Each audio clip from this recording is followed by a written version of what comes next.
In this lecture, we will discuss some more problems based on the method of separation of variables.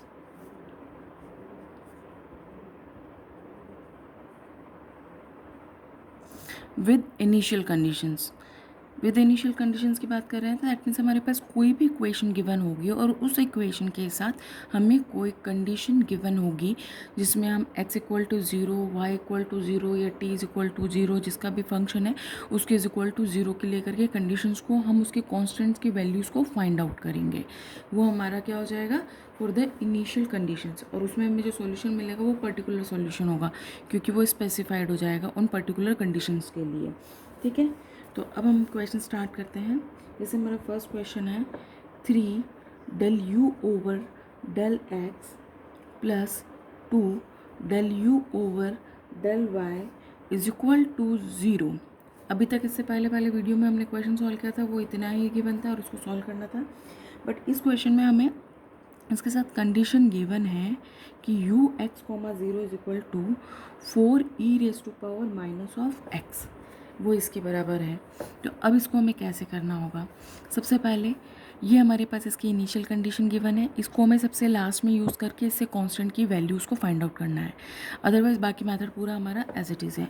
तो जैसे solution में सबसे पहले अगर हम बात करते हैं तो यहाँ पे u हमारे पास क्या है, डिपेंडेंट वेरिएबल है, x और y हमारे पास इसमें इंडिपेंडेंट वेरिएबल है। तो u इज इक्वल टू हम capital X dot capital Y लिखेंगे। x is the function of x and y is the function of y। ठीक है, तो अब हम इससे del u over del x की वैल्यू निकालें तो del u over del x is equal to हम लिख सकते हैं किसके बराबर, del u over del x dot del x dot del x। इसको इस तरह से लिखा जा सकता है और इसको अगर हम इस तरह से भी लिख सकते हैं इज इक्वल टू हम लिख सकते हैं इसको y x डैश भी लिख सकते हैं और हम इसको लिख सकते हैं y D x upon D x dot sorry. ठीक है, क्योंकि अगर हम देखें तो इसको अब स्पेसिफाई कर दिया कि ऑलरेडी y जो बाहर निकल गया, तो अब हम इसको स्पेसिफाइड करके लिख सकते हैं कि ये यहाँ पे सिर्फ हम x के लिए बात कर रहे हैं। ठीक है, तो इसी तरह से अगर हम del u over del y का लिखेंगे तो इज इक्वल टू हम क्या लिखेंगे, y के रिस्पेक्ट में कर रहे हैं तो x term as it is और y का कितना हो गया y डैश, इसको ऐसे या आप लिखेंगे ऐसे। ठीक है, तो ये तो हो गई हमारे पास इक्वेशन नंबर 1, ये हो गई इक्वेशन नंबर 2 और ये हमारे पास इक्वेशन नंबर 3 हम मार्क करना चाहें तो 3 पुट कर दें या फिर हम इसको एज इट इज़ यूज़ कर लेते हैं। तो अब हमारे पास इसके अकॉर्डिंग हमें इक्वेशन में वैल्यू पुट की हमने इनकी, तो हमारे पास इक्वेशन कितनी आई 3, यहाँ पे आया y, हमारे पास आया x डैश प्लस 2, इसकी वैल्यू कितनी आई x, y dash is equal to 0। ठीक है, तो अब हम इसमें से 3y(x) dash is equal to minus of 2xy dash लिखेंगे, यानी हम लिखेंगे इसको x dash upon x is equal to minus का 2/3 y डैश अपॉन y। यहाँ आके हमने क्या किया, वेरिएबल्स को सेपरेट किया, x वाली सारी टर्म्स x की साइड ले ली, y वाली सारी टर्म्स y की साइड ले ली। अब हम इज इक्वल्स टू इसको कोई k एक कांस्टेंट एज्यूम कर लेते हैं और उसके बाद हम इसको सॉल्व करेंगे आगे। तो अब हमें पहले इसको और इसको साथ लेके सॉल्व करेंगे, फिर हम इसको और इसको साथ लेके सॉल्व करेंगे। तो हमारे पास x dash upon x is equal to कितना आया k, तो हमने इसको लेके सॉल्व किया तो x डैश का मतलब कितना होता है d x upon d small x 1/x is equal to k, तो यानी 1/x d x is equal to k small of d x आया। तो अब इसको हमने सॉल्व किया तो हमारे पास आया log of x is equal to k x plus log of c1। अब हमने इसको लिखा तो log ऑफ x, क्योंकि ये log इधर आया तो ये हो गया माइनस ऑफ लॉग c1, तो log a minus log b is equal to होता है log a अपॉन b के, तो इज इक्वल टू कितना आ गया के एक्स। तो अब आपके पास capital X is equal to कितना आया c1 e raise to power of k x. ये तो हमारे पास वैल्यू आ गई x की, इसको हमने इक्वेशन नंबर 4 मार्क कर दिया। इसी तरह से अब हम सॉल्व करेंगे किसके लिए, y के लिए। तो हमारे पास y के लिए सॉल्व करेंगे तो हमारे पास इक्वेशन कितनी है, 2/3 y dash upon y is equal to k। तो इसको हमने लिखा dy over dy 1/y is equal to, ये 3/2 जो था उसको उधर लेके गए तो हो गया ये -3/2 k, क्योंकि क्रॉस मल्टीप्लिकेशन से टर्म उल्टी हो जाएगी इधर। तो हमारे पास आया dy over y is equal to -3/2 k dy, ये आ गया। अब हमें इसको इंटीग्रेट करना है तो log of y is equal to -3/2 ky plus log of c2।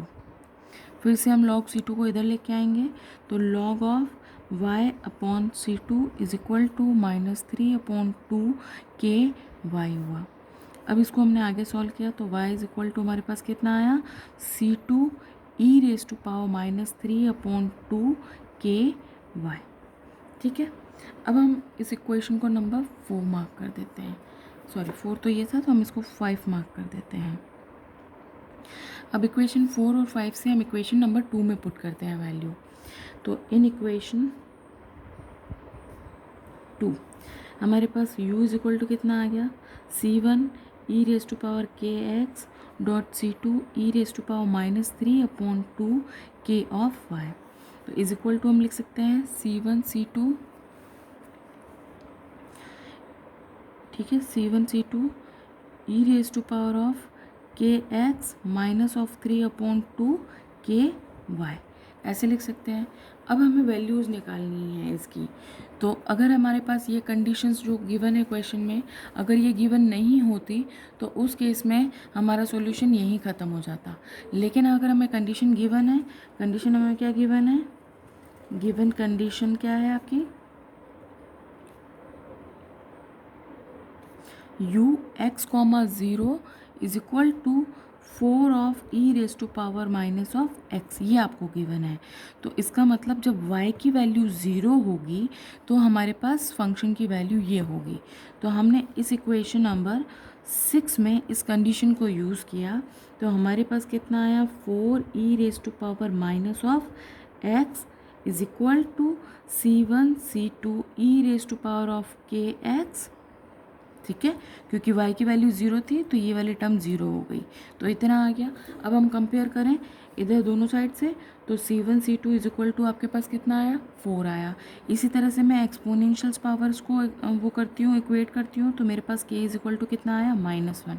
अब ये जो वैल्यू आई है ये मैं इक्वेशन नंबर 6 में पुट करूँगी। तो by equation 7 in equation 6 what we have, u is equal to 4 e⁻, k की वैल्यू -1, तो माइनस ऑफ x यहाँ पे रखा -1 तो माइनस माइनस क्या हो गया, प्लस 3/2 y। हम इसको ऐसे लिख सकते हैं या और भी हम इसको लिखना चाहें तो लिख सकते हैं 4 e⁻, common out x minus 3/2 of y, ऐसे भी लिख सकते हैं। तो ये हमारा इसका कंप्लीट सॉल्यूशन हो गया। एक और न्यूमेरिकल करते हैं हम इसका बेस।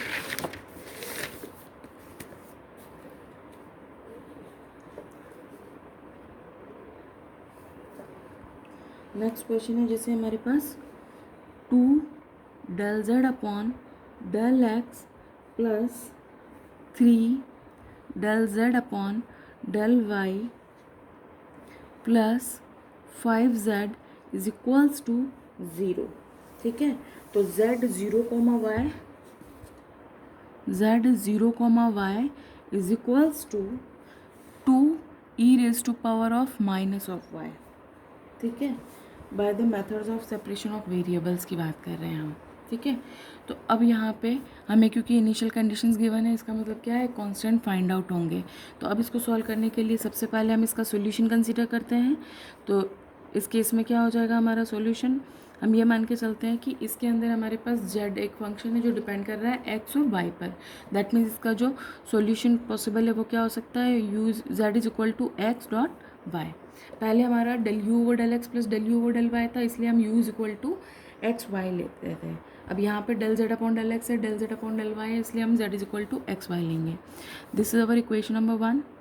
इक्वेशन नंबर 2, इसके अकॉर्डिंग अगर हम अब z को लिखेंगे तो क्या लिखेंगे, 2 x के रिस्पेक्ट में कर रहे हैं तो y as it is, x का है तो x डैश, प्लस 3 y के रिस्पेक्ट में कर रहे हैं तो x as it is, y dash, plus 5 x y is equal to 0। अब इसमें हमें वेरिएबल सेपरेट करना है, तो हम एक्स वाई से पूरी इक्वेशन को डिवाइड कर दें तो हमारे पास आएगा x dash upon x plus 3 y dash upon y plus 5 is equals to 0। तो हम इसको लिखेंगे इस तरह से, x dash upon x is equal to minus of 3 y dash upon y minus of 5 is equals to k. ये हमने इसमें एज्यूम किया। तो अब हम इसको सॉल्व कर रहे हैं सबसे पहले, तो 2 x dash upon x is equals to k. तो हमने इसको कैसे लिखा, x dash upon x is equal to 1 upon 2 k. ठीक है, अब हम इसको आगे लिख रहे हैं तो हमारे पास आया d x upon x is equal to 1 upon 2 k D small of x. तो इसका मतलब क्या हो गया, log of x upon c2, ये स्टेप मैं डायरेक्ट लिख रही हूँ क्योंकि माइनस ऑफ लॉग 2 आएगा, is equal to 1 upon 2 k x आया। तो this implies x is equal to आपके पास कितना आ गया, c2 e raise to power 1 upon 2 k x. ये हमारे पास इक्वेशन नंबर आ गई 3। ठीक है, इसी तरह से हम अब इस सेकंड वाले पार्ट को लेके सॉल्व करेंगे। तो हमारे पास सेकंड पार्ट क्या आएगा, minus of 3 y dash upon y minus of 5 is equals to k. तो हमने इसको लिखा 3 y dash upon y is equal to minus of k plus 5, और ये 3 हमने डिवाइड में कर दिया इसके, तो is equal to minus of k plus 5 divide by 3। और इसको अब हम आगे लिख सकते हैं y dash is equal to, y dash की जगह हम इसको लिख दें d y upon capital y, और यहाँ से डी स्मॉल y इधर शिफ्ट हो जाएगा, minus k plus 5 divide by 3 d y. अब इसको लिखेंगे हम, तो log of y upon c2 is equal to minus k plus 5 upon 3 small y। तो y इज इक्वल टू आपके पास कितना आ गया, c2 e raise to power minus k plus 5 upon 3 y।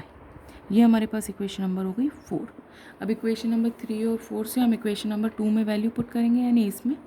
तो हमारे पास z इज इक्वल टू कितना आ जाएगा, c1, सॉरी मैंने यहाँ पे c2 लिख दिया तो ये c1 होगा, c1 e raise to power 1 upon 2 k x dot c2 e raise to power minus of k plus 5 upon 3 y. और इसको हम लिख रहे हैं c1 c2 e raise to power k x upon 2 minus of k plus 5 upon 3 y. ठीक है, ये equation number हमारे पास आ गया 5।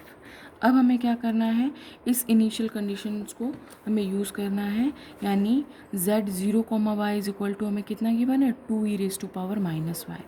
तो गिवन कंडीशन क्या है हमारी, z of 0 y is equal to हमें गिवन है 2 e raise to power minus y. ये कंडीशन आप यूज़ करेंगे इन इक्वेशन 5। तो हमारे पास z 0 y, यानी x की वैल्यू जब 0 थी तो z की वैल्यू ये थी, तो हमारे पास आया 2 e raise to power minus y is equal to c1 c2 e raise to power, इसकी वैल्यू तो हो गई 0 क्योंकि x की वैल्यू 0 है, तो माइनस आपके पास कितना बचा, k प्लस 5 अपॉन 3 वाई, ये आया यहाँ पे। अब हम इससे कंपेयर कर लेंगे, तो c1 c2 is equal to, तो आपके पास आ गया 2, और यहाँ से एक्सपोनेंशियल्स की पावर्स को हमने इक्वेट किया, तो हमारे पास आया k plus 5 upon 3 is equal to -1, और इसको हमने जब आगे सॉल्व किया तो हमारे पास k की वैल्यू कितनी आ गई, -3 -5, माइनस से तो माइनस कैंसिल आउट हो जाएगा ये, तो हमारे पास आ जाएगा 3 - 5 is equal to minus of 2। तो k की वैल्यू -2 आ गई, c1 c2 की वैल्यू 2 आ गई। ये दोनों वैल्यूज़ हम इक्वेशन नंबर 5 में पुट करेंगे इन इक्वेशन 5। तो z इज इक्वल टू आपके पास कितना आ गया, 2 e raise to power, k की वैल्यू कितनी है, -2, आपने यहाँ पुट किया -2 अपॉन 2 यानी माइनस ऑफ x। माइनस यहाँ पे आपने पुट किया -2 + 5 कितना हुआ 3, डिवाइड बाई 3 1 -1, तो इसको हम लिख सकते हैं 2e⁻⁻ common out x + y, इस तरह से भी लिख सकते हैं। एक और न्यूमेरिकल है, वो थोड़ा सा अलग है, हम उसको भी डिस्कस करेंगे। उसके अंदर हमारे पास कंडीशन जो है वो समेशन की फॉर्म में गिवन है, तो हम उसको कैसे करेंगे, है ना। तो ये क्वेश्चन है हमारा। तो अब हमारे पास जैसे कि ये क्वेश्चन है, इस क्वेश्चन को हमें सॉल्व करना है, तो इसका सॉल्यूशन वहीं से स्टार्ट होगा। u इंडिपेंडेंट वेरिएबल है, x और y पर डिपेंड करेगा, तो u = आपके पास कितना हो गया x y। तो ये तो हमारे पास इक्वेशन नंबर 1 को तो हमने 1 मार्क कर दिया, इसको 2 मार्क कर दिया, और 1 और 2 से हमने इसमें वैल्यू पुट की, तो हमारे पास आया 4, x के रिस्पेक्ट में हो रहा है तो y as it is x dash, plus y के रिस्पेक्ट में हो रहा है तो x as it is y dash = 3xy। Variables को सेपरेट करना है, तो पूरी इक्वेशन को हमने एक्स वाई से डिवाइड कर दें या इस एक्स वाई को डिवाइड कर दें, तो 4x' प्लस y' = 3। तो इसको हम लिख सकते हैं कुछ इस तरह से 4x' plus = 3 minus of y'/y। अब =k हमने एज्यूम करके इसका सॉल्यूशन निकालना है, तो हमारे पास पहले को लिया हमने 4x' = k, और दूसरा पार्ट हम कौन सा लेंगे 3 माइनस y'/y = k। तो अब इसको सॉल्व किया तो हमारे पास आया 4dx upon X = k dx। तो इस 4 को हम इधर ले गए हैं, तो हमारे पास हो जाएगा dx upon x = k/4 dx। इसको सॉल्व किया तो हमारे पास आ गया x = c1e⁻⁻k/4x। ये तो अभी तक हमने जैसे सॉल्यूशन किया है वैसे ही करना है। फिर इसको सॉल्व करेंगे इसी तरह से, तो हमारे पास आएगा y' upon y = 3 minus of k। तो यहाँ से हमने निकाला y' को लिख देते हैं dy upon y = 3 minus k y dy, अभी इंटीग्रेशन तो बाकी है। तो यहाँ आएगा log of y upon c2 = 3 minus of k y, ये आ गया। अब इसको हमने लिखा तो y = हमारे पास आया c2e⁻³ 3 minus of k y, ये आ गया। अब ये दोनों वैल्यू हमारे पास इक्वेशन नंबर 3 और इक्वेशन नंबर 4 से हमने इसका कंप्लीट सॉल्यूशन लिखा। सो बाय इक्वेशन 3 and 4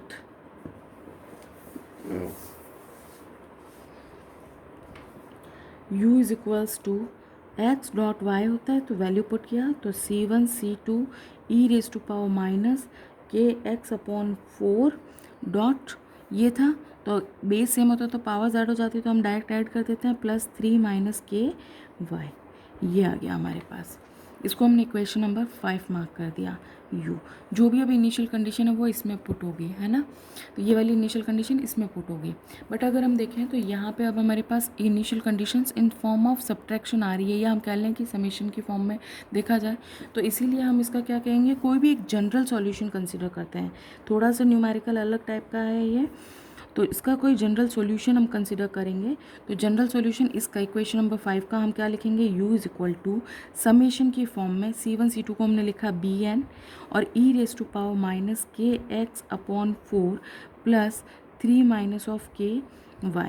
ये जनरल सॉल्यूशन हम कब कंसिडर करते हैं, जब हमारे पास जो इनिशियल कंडीशन है वो इस तरह से गिवन हो, यहाँ पे प्लस या माइनस का साइन हो और 2 वैल्यूज़ गिवन हो। अगर एक ही गिवन होगी तो डायरेक्ट ही हो जाएगा, और अगर 2 गिवन हुई इस तरह से तो हम इसको जनरल सॉल्यूशन कंसिडर करके सॉल्व करेंगे। तो = ये आ गया हमारे पास। अब हम इसके बाद क्या करेंगे, इस कंडीशंस को यूज़ करेंगे।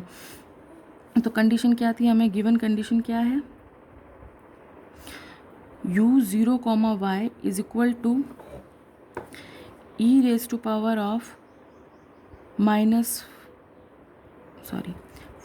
e⁻−y माइनस 5 ऑफ e⁻−5y, ये गिवन है हमें।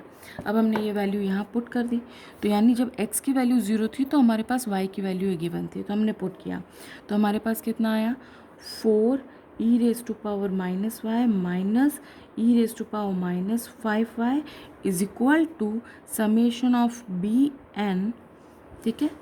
और यहाँ पे x की वैल्यू 0 तो ये टर्म 0 हो गई, कितना बचा, ई रेज टू पावर 3 माइनस के वाई आया।